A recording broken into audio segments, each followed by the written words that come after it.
s'appelait comment? Valet Amici. Ouais, tu as dit que tu as tué avec une arme, c'est lequel tu as demandé? Un peu macabre ou bien un? Je ne sais pas, on m'avait juste donné ça. Hein? Je ne suis pas spécialiste en armes, on m'avait juste remis. Qui a eu une arme pour tuer? J'ai peur de parler parce que ces gens-là. Tu n'as pas peur, tu as la police ici. Tu es dans mon bureau. Voilà, ma famille est qui? Parce que ces gens-là-bas, Je n'envoie pas les images là. ils seront peut-être pas. Ils seront au courant. Ce sont des gens de. Moi, le but était juste de l'amener dans l'appartement. Et il y avait des gens bien avant. Vous avez dit que vous allez tuer avec un peu macabre, comment ça se fait? Vous le confirmez? Oui. Et après, qu'est-ce qui s'est passé? Il était enterré où? Non, il n'était pas enterré. Moi, je ne sais pas. Quand les gens sont venus, ils ont pris. Pourquoi? C'était sur instruction? Oui. C'est comme ça, vous avez agi sur instruction? Oui, sur instruction. Quelqu'un de très haut placé. Quelqu'un de très haut qui vous avait instruit? Ok, d'accord. Il a tué sur l'instruction de quelqu'un de très haut. Mokili Nzambe. Bande otolanda analyse. Zambe na boya, olatike mo bandina bo santu. Ozinga mina bajelo, bakoye mela kayo tongo pe popa. Zambe na boya, olatike mo bandina bo santu. Ozinga mina bajelo, bakoye mela kayo tongo pe popa. MDG TV, une chaîne Wint pour la cause de Christ. Mafuta Yasika, Mafuta Yasika, Mafuta Yasika.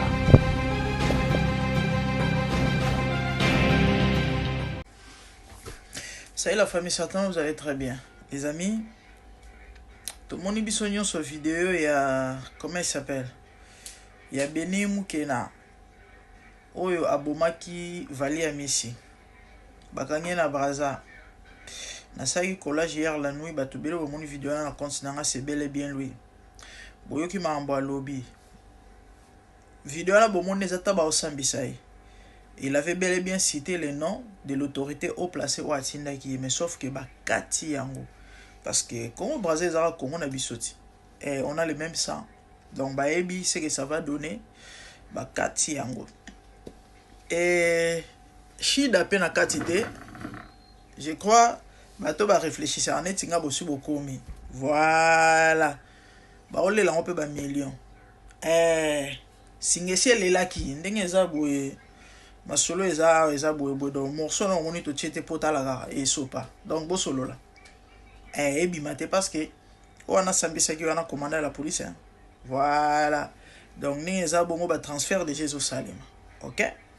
Alors, barozongi sae na Kinshasa wana eza sire certain et ratété parce que quand on a biso eza gaga et senga ba million te ko senga soki nini te ba mbila ba accompagner ba kati ngambo to eki bien maramu beni a lobby et a lobby liboso que ye azana spécialiste na arme te lukuta les frères comme on a ba image izola kisakeza cop nai ya musala sala nandenga bimisela ki onet na film botala film gankiti net na film penza na ba film action ndenge ezala akoti muto pe akoti loboko akoti na kati ake akoti a achevé alobi boye batu bazalaki deja wana yango Congo nzambe batu bazalaki deja wana tango ya sali opération avant ya sali opération il y avait déjà des gens tango ya sali opération bazalaki o bazali na kata circuit to pe ya dossier to pe ya cop abaki si alobi bon alobaki rôle na ye ezali kaka kotie na chambre hôtel wana toyebi ka kosi parce que moto abomi eza pe kaka ye à part ça alobi batuni ezalaki batindaki alobi oui batindaki ngai autorité et au placé atangi na kombo bakati vidéo kandi na utukoloba na bino wana parce que to yebani to ça na batu. Et un ami venait de m'appeler pour me dire, grande dame, j'ai un ami na Braza, et son oncle Aza général. Baza na intégralité à vidéo. Oyo ndeko ninga sambina ninga tangi kombo ya ministre Songolo. Voilà. Alors, ninga zaboye Beni a ozonga kisasa. Procès na c'est clair que est à la public. Mais tout s'attendre na ke kombo wana a autant angote. A autant angote parce que va permettre angote ba olinga angote. A autant angote et ba juge zo pe bato ba osambisa ba magistrat machin ba pe ba za déjà na kata cop. Donc côté là ba ko insister té. So il va retourner aux accords pour ça assembler. Nous savons comment les choses fonctionnent. Nous savons. Ba retourner non c'est qui les arabes pour ça assembler. Yemoko a reçu déjà instructions. Listen, n'ose pas parce que déjà la vidéo n'a le binon je perds pour ma famille. Certainement ba bisa qui est petit. Ningezana ko palangana te de so ke na ndenge ba ke tien famille. Ata so ba bisa qui taza mokolo no ayebi ke ba kopa bongo. Ba sal ku ya bongo ba retomber na ngozalaka. Voilà, de so me kotanga pour ye mo lobi autorité haut placé. Ndenge zana autant à comboter. Autant à comboter. Le fait qu'autant a été donc ben instruction au bout déjà de gauche à droite et bah le peut-être va sécuriser bah au final juste pendant mois sur quelques combien de mois combien de jours mais c'est que va au mener na bolote ya au mener na bolote so pas aux analibabe ba bomai so aux analibabe ba bomai pour vérité wane bimate ba bomai pour vérité wane bimate so ka aux analibabe mais toujours est-il que ataba kangiye bo ba okangaye a au mener na bolote. Maintenant on a passé message na l'autorité au placé ou atinda ki béni papa likolo ya autorité au placé Bible zoloba wazali au-dessus na ya azali. Please give me a minute. Wait azali et likolo na bango nyonso o aleki aza donc nzambe preuve monde bakangi béni c'est parce que nzambe alikolo nzambe aza na trône mujulu baluba nini mujulu mudi mutu likolo mutu aza yango moni bakangi ni tete nzambe la likolo balinga bakanga benite na moni sango asale analyse bravo na justice na biso soki nini RDC sale lokote na kokanga maya beni e nzambe parce que bakangelié na Congo Brazza balandaki pe ba news voilà certainement batuka kandenge zala ba monaki et to pe ba bande ko suspecter ba ke ba signaler police que en RDC un messier au Zaïre bango babenga biso ba Zaïre au Zaïre un messier abomaki mutu bolanda ki na ba image le messier azali a to so mone place boy ndembila e bazwiye et ateke no biskuna na Congo na biso batindaki parce que mutu oyo akimisie to ba eza autorité to pe ba autorité bakatisela ki na port à Brazza tata o bakanga ki ba interpellaki soki colonel soki capitaine soki major voilà major ou akatia ki beni ba interpellaki vous vous rappelez non à ça les 4 heures de temps ka pamba soki 3 heures de temps ba ke ko interroger après ba tiki ba bise même mutu na bomaki ndeni abi non ngala zo ki appelle la ministre a bise ngana katsa donc je vais pas le choix mon konzi mutu lobaki donc le fait que bango ba katisa ki bango te ba sa démarche ba bimisaye non to pe ba luka e kuna te eza nzambe mutu asali ke ba autorité na Brazza bazwaye bazongisa boy sikolo asuka na kolobeza justice c'est ça la musala malamu et ça musala mabe le karma existe preuve ba retomber yango wana donc beni ngazana il va payer pour na misala na ye o asali ya molili bomona yi oncle ya vale ya aboira biloko na cimetière atumbaki biloko à sakaki mais kasi yango wana ti ba résultat vous croyez quoi yango na ba résultat bible zo ba malédiction sans cause et sans effet mais soki cause ezali yaya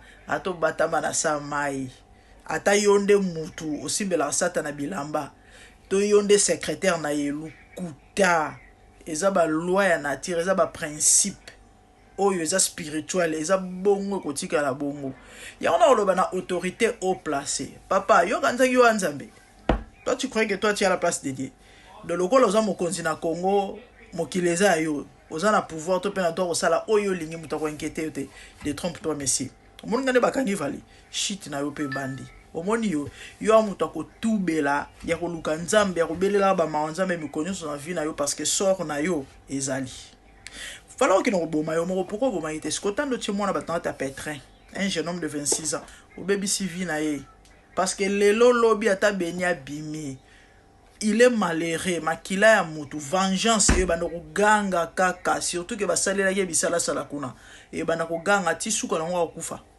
ou bien carrément vie eko pata kana nyonso amda omela na mokila batute aloba penza ka sa repentance sincère alukelo nzamba bela mawanzambe mais maman eza kama compliqué en fait c'est ça de yo kanza yo nzambe lokolo yo za autorité ceux qui peut au placer na Congo tu es en train de faire tout ce qu'il na lobby si ko nde bobo maki be nani vali ndenge yo tine babo ma vali papa au placer yo zue sika vali yo komi vali ok posto boba na ko wele do yo chaki mutu wana to pe yo mo mutu couvrir poste ngo chaki mwana yo o couvrir ngo pasie e bela bambongo bozana ngona botonda kate yango moni motema ya mutu vide na yango ezala na forme ya Yesu tu peux avoir des milliards otonda te ne bela mbongo za nango wana mais okotika keto ligolo a poste o pona yo falaki yondo bénéficier pas si pe mawa bino so bongo limité mate bino bosala batu mabe bino oyo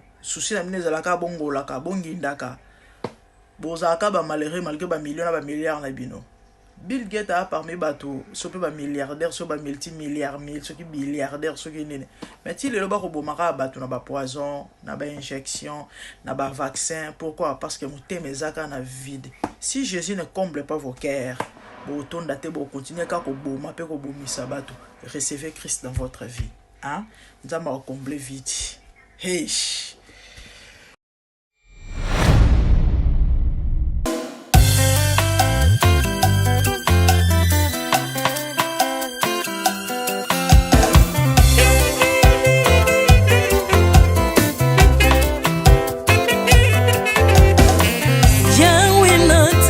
mokili oyo namoni te natangi na histoire ya monde namoni te naluki nayemba pete toze po passer Seigneur je n'ai pas pris non plus entendu parler oya kokalala yo Yesu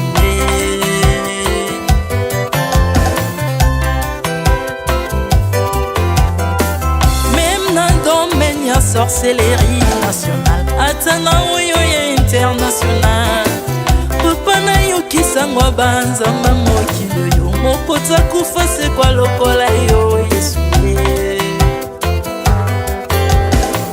nanya voyage lokola yo tanya wakoka nino ya nzambe uni masomo ya ekusu bonanga okufose kwa poyo zali nzambe Yesu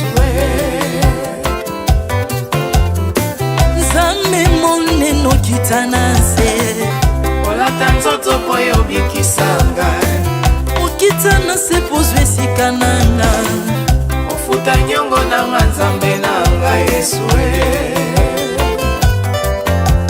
ozali nzambe onkoteya okani na yo ozali nzambe obongwani te Yesu Yesu ozali nzambe onkoteya okani na yo ozali nzambe obongwani te Yesu Yesu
bosantu ozali nzambe na bomoi papa ozali nzambe na bomoi yawe ozali kondi oyo esimba bomoi na nga ozali nzambe oyo abikisa maladi nakokende wapi nzambe soki na yo te likolo evanzelo na yo yawe mabele enyatelo na yo ozali nzambe ozali nzambe ozali nzambe mokote lokola yo nzambe na nguya olatike mo ovandi na bosantu ozingami na bangelo bakoyemelaka yo ntongo mpe pokwa Artamon, tu m'as rendu intouchable. Artamon, tu m'as rendu invincible. Aliwana yo tu komine la santu. Lise kwana yo tu komine balongi.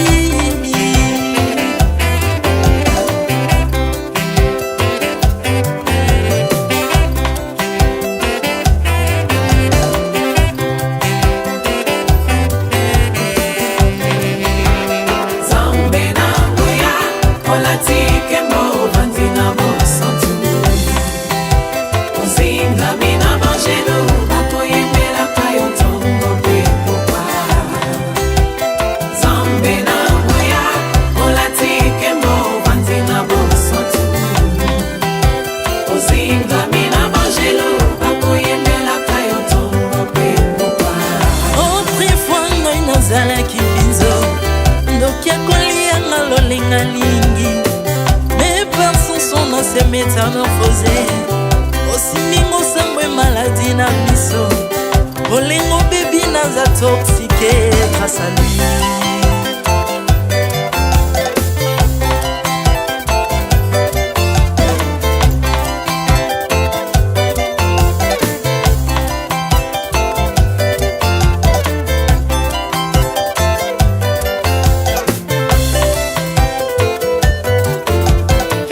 Bien-aimé, alléluia.